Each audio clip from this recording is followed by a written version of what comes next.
O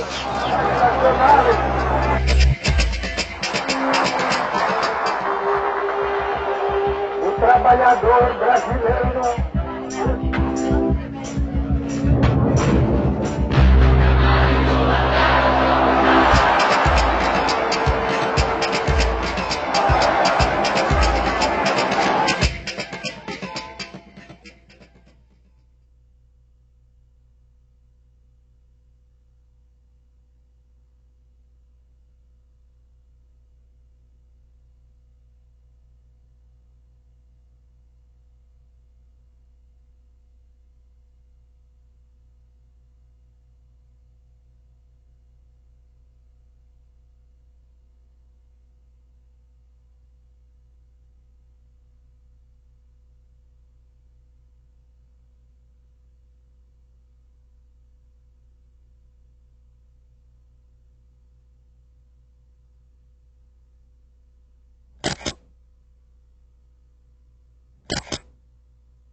Quando Getúlio chega ao poder, seja por intenções anteriores que a gente não conhecia, seja por imposições daquelas circunstâncias, ele se transforma num personagem centralizador, ao mesmo tempo modernizador do país e com fortes traços autoritários. Tanto assim que os anos de 1930 a 1945, os 15 anos em que ele esteve no poder, são conhecidos geralmente como a Era Vargas.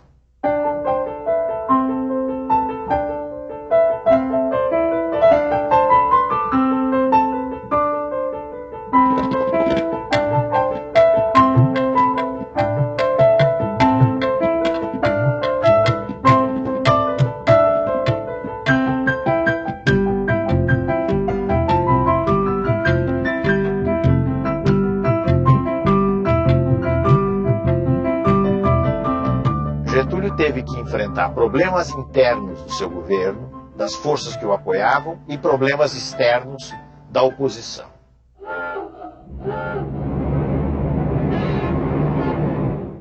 O problema maior que Getúlio teve que lidar entre as forças que o apoiavam, talvez tenha sido o problema do tenentismo. Porque os tenentes haviam apoiado a Revolução de 30, mas tinham suas ideias próprias a respeito do que devia ser feito. Então houve um verdadeiro confronto entre o governo Getúlio e os tenentes. O confronto nunca foi um confronto armado, entenda-se bem, foi uma disputa política. Esse confronto acabou terminando com um triunfo do governo Vargas. Então, os tenentes ou saíram do exército, ou se integraram em alguns movimentos radicais, ou, em sua maioria, passaram a apoiar o governo Getúlio.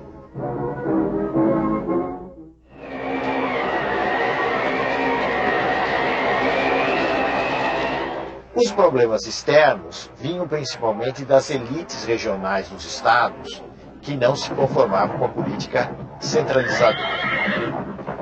O caso mais grave ocorreu nas relações entre o governo central e a elite de São Paulo, a elite paulista. Na realidade, Getúlio maltratou a elite paulista. Ele não teve o jogo de cintura que ele teria mais tarde, com as várias forças sociais, com a elite paulista.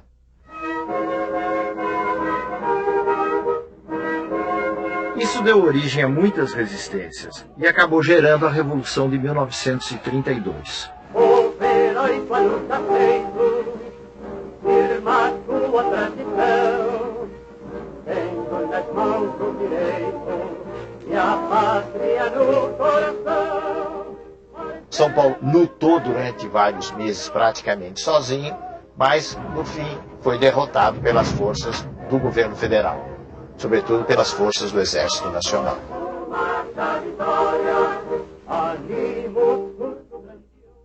A Revolução de 1932 foi chamada de Revolução Constitucionalista porque os revolucionários queriam que fosse interrompida a ditadura que Getúlio tinha implantado, que ele denominou de governo provisório, ele não falava em ditadura nessa época, queria interromper com a convocação de uma Assembleia Constituinte para se aprovar uma Constituição no país e se implantar um regime democrático. Nesse sentido, a Revolução foi vitoriosa. Ela foi derrotada pelas armas, mas ela pôs na ordem do dia a necessidade que havia de se dar uma forma legal para o país. E se interrompeu o governo que Getúlio estava chefiando e que era chamado de governo provisório. Então, Getúlio Vargas convocou eleições, que foram realizadas em maio de 1933, para uma Assembleia Constituinte. Essa Constituinte aprovou uma Constituição em julho de 1934. 16 de julho de 1934. A República Brasileira tinha a sua segunda Constituição. Jornada de 8 horas, proibição de trabalho a menores de 14 anos, repouso semanal obrigatório, férias remuneradas, eram alguns dos... Mas talvez, do ponto de vista político, a coisa mais importante da Constituição de 1934 foi a instituição do voto secreto. Essa Assembleia, depois que se reuniu e aprovou a Constituição, foi ela mesma quem elegeu presidente da República por voto indireto, o Getúlio Vargas. Em frente ao Palácio Tiradentes, o povo assiste à chegada do carro presidencial. Uma delegação de constituintes recepciona o chefe do executivo. O recinto da Câmara dos Deputados estava completamente lotado. Há 8 anos que não se realizava uma cerimônia deste gênero.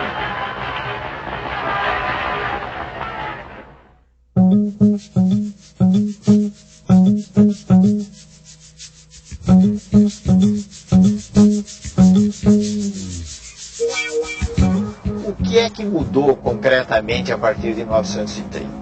Vamos pegar algumas áreas, não é possível examinar todas as áreas. Então vamos pegar a área da economia. O que aconteceu durante os anos 30, até o final dos anos 30, foi o fato de que o Brasil tinha condições de produzir café numa escala muito maior do que um mercado mundial em crise podia absorver.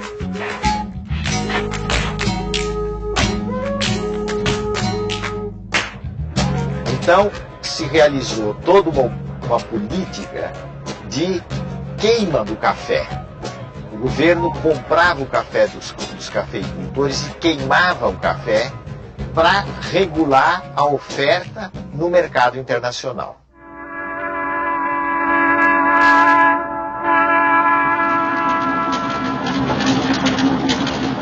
A outra mudança importante foi a expansão da produção do algodão. Então, nesse momento de crise, o algodão, de certo modo, veio em socorro das exportações brasileiras. E isso tem a ver com um fenômeno europeu, que foi o fortalecimento da Alemanha, infelizmente sob o controle de Hitler, e foi essa Alemanha nazista que começou a comprar em grande escala, para a produção de tecidos, o algodão brasileiro.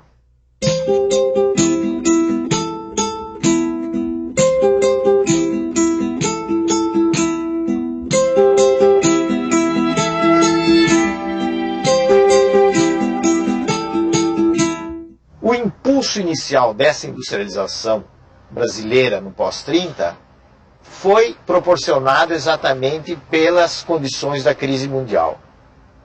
Como era complicado importar mercadoria acabada, produtos industriais acabados, porque o mil-réis, que era a moeda do tempo correspondente ao real, tinha se desvalorizado, e porque ele não existia mil-réis em quantidade suficiente, porque o Brasil não exportava da mesma forma como exportava antes de 1930, o país foi incentivado a substituir essas importações.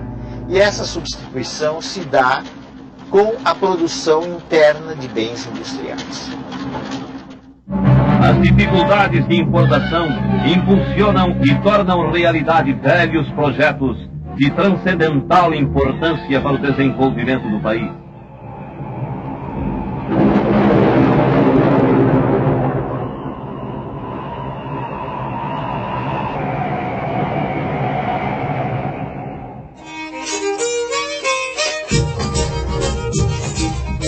Sobretudo a partir de 1930, com exceção dos japoneses, a mão de obra estrangeira deixou de vir para o Brasil.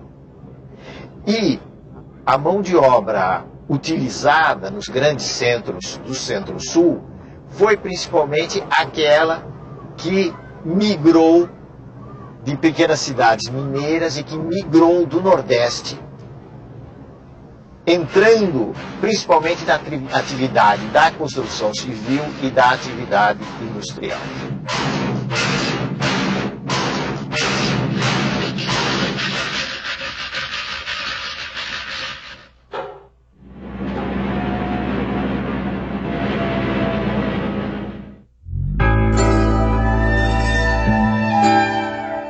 No nível federal, as reformas implantadas por Getúlio tiveram vários objetivos. Um deles foi a implantação de um ensino técnico, demonstrando a preocupação com a industrialização e com a mão de obra qualificada.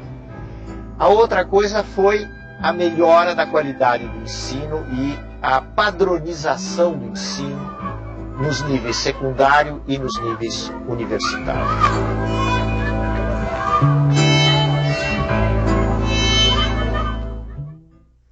Tudo isso foi muito importante, mas nós não devemos esquecer também o fato que a política getulista liquidou as condições de existência de um sindicalismo autônomo, isto é, de uma organização própria dos trabalhadores. Ele fez tudo isso de cima para baixo, autoritariamente, como era o seu estilo.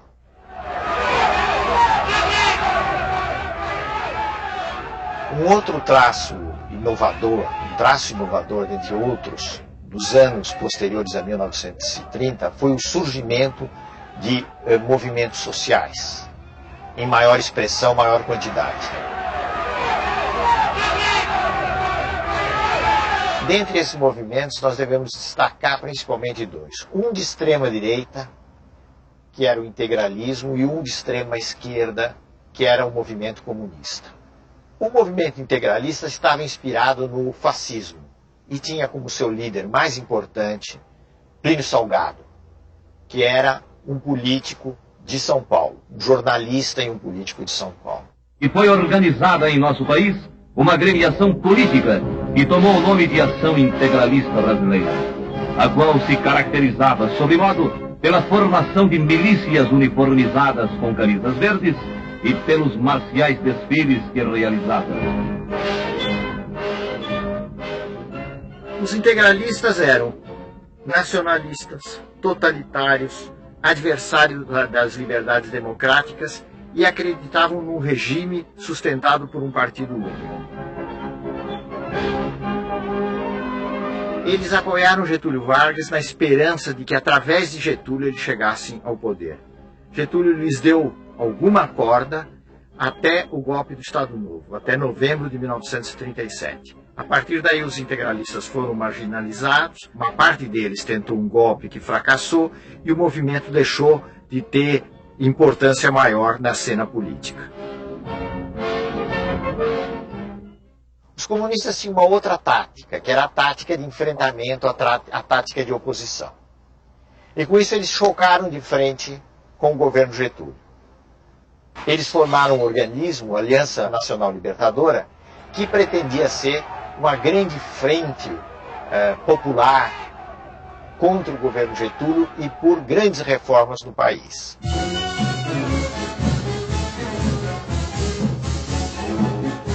O governo fechou a Aliança Nacional Libertadora, aplicou à aliança uma legislação repressiva, que era a Lei de Segurança Nacional, e colocou os comunistas na ilegalidade. Eles partiram para uma iniciativa de revolução que, na realidade, acabou resultando numa verdadeira aventura, que foi a chamada Intentona Comunista de novembro de 1935.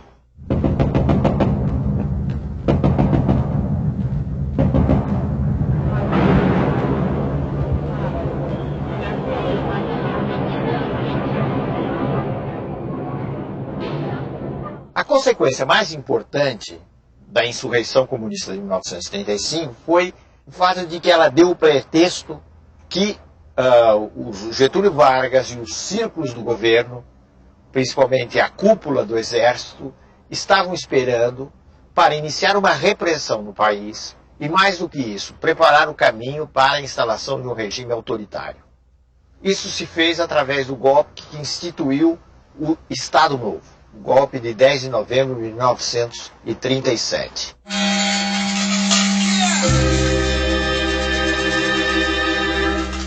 Praticamente sem nenhuma resistência, sem nenhuma oposição, forças policiais fecharam o Congresso e se iniciou um novo regime no país, que era o Estado Novo. Esse foi um regime que assumiu claramente feições de uma ditadura sob o comando de Getúlio Vargas. Quando as constituições políticas ameaçam degenerar em guerra civil, é sinal de que o regime constitucional perdeu o seu valor prático. Foram suprimidas as eleições, foram suprimidos os partidos, foi suprimida a liberdade de expressão, que é uma coisa muito importante.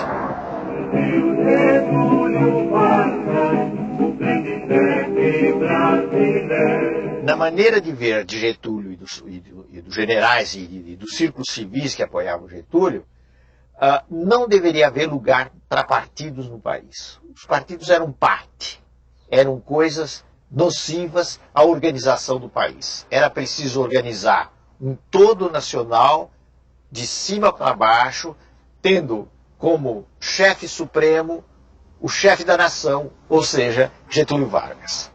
Getúlio Vargas cuida do lar do trabalhador brasileiro. Aqui o vemos inaugurando as primeiras casas de uma série que planejou para todo o território nacional como habitação condigna dos obreiros da grandeza do Brasil. Tendo ao lado sua esposa, Dona Darcy Vargas, vemos o presidente da República, acompanhado pelo senhor Gustavo Capanema e outras autoridades, inaugurando o Hospital Estácio de Sá, na capital. Getúlio Vargas inaugurava o Instituto Nacional do Livro. Aqui o vemos em companhia do senhor Herbert Moses. O presidente da República assistia à grande parada militar comemorativa de nossa independência.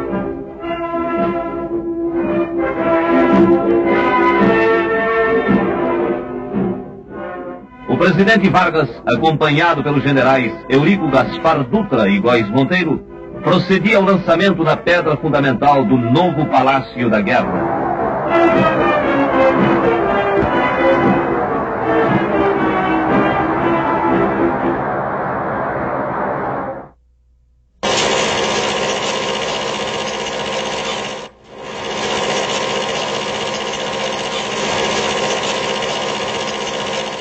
Especialmente no Estado Novo, houve uma ampla utilização do cinema, do teatro, do jornal, do rádio, que tinha uma importância muito grande, para enaltecer as façanhas do governo Getúlio e do Estado Novo.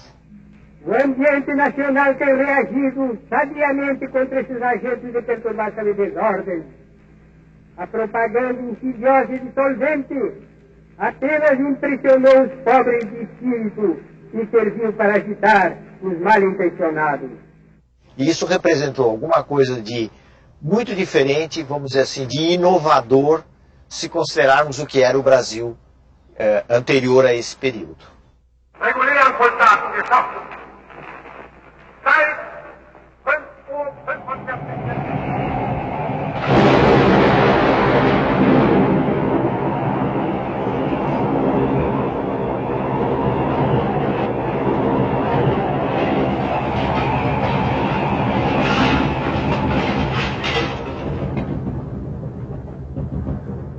Com o início da guerra, em 1939, o Brasil acabou tendo de se definir.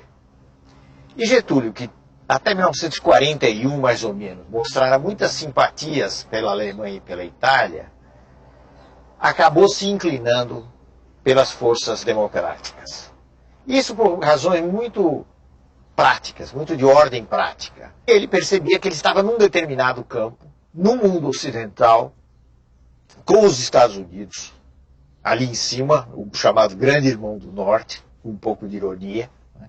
E que fugir desse campo era uma aventura extremamente arriscada. Então, em alguns meses, ele decide essa inclinação em favor das chamadas potências aliadas, as potências democráticas. Isso já no curso da Segunda Guerra Mundial.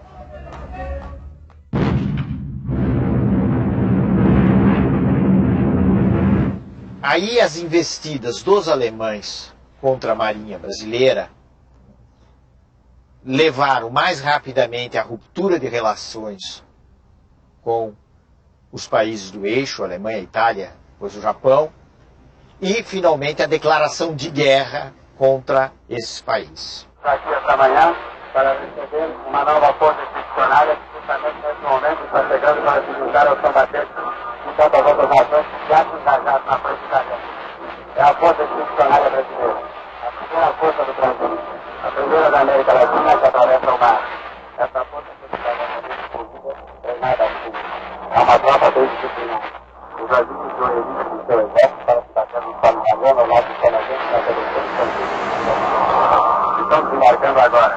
Vocês certamente ouviram o luz do seu passo de marcha que desce pela frente do grande transporte do país.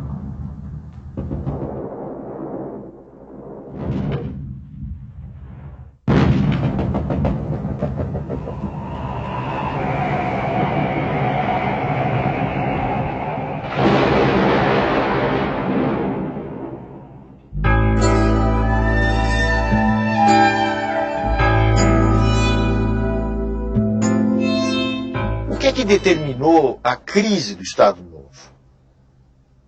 Houve fatores externos e houve fatores internos que se conjugaram, que se juntaram.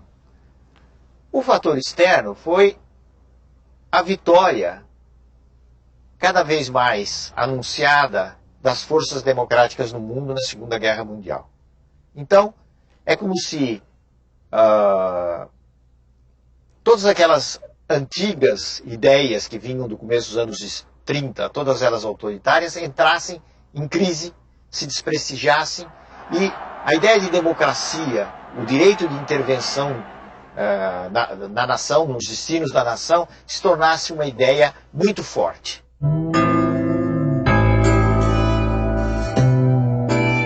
Getúlio foi sensível a essa situação nova, esse novo quadro que começou aí por volta de 1944, mas, ao mesmo tempo, ele fez uma jogada arriscada. A jogada foi tentar se apoiar num certo tipo de mobilização popular, como ele nunca tinha feito no passado. Para isso, ele foi encontrar apoio naqueles setores políticos e de trabalhadores que o haviam sempre sustentado.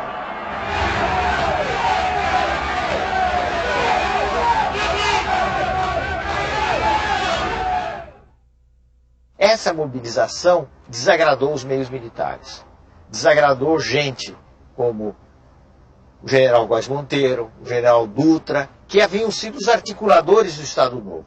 Então, muitas vezes se diz que o Estado Novo foi derrubado por aqueles mesmos homens que o haviam implantado. Já fiz a minha parte na grande tarefa de mobilizar para o engrandecimento comum as forças criadoras da nacionalidade. Getúlio foi deposto praticamente a frio, e duas coisas são importantes. Primeiro, que ele conservou intacto o seu prestígio popular. E a outra coisa é que não houve, da parte dos generais e das elites civis que depuseram Getúlio, a intenção de jogá-lo para fora do jogo político. E a crise teve como consequência a renúncia de Getúlio Vargas, que em 29 de outubro de 45 deixou o Catete rumo a Itu, sua fazenda no município de São Borja.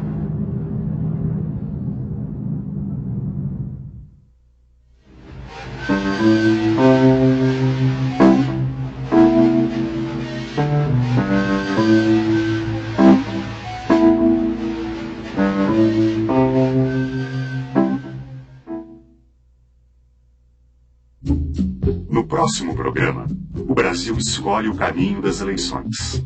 Os ventos de liberdade trazem Getúlio de volta ao poder. Novos impasses empurram o presidente para o suicídio.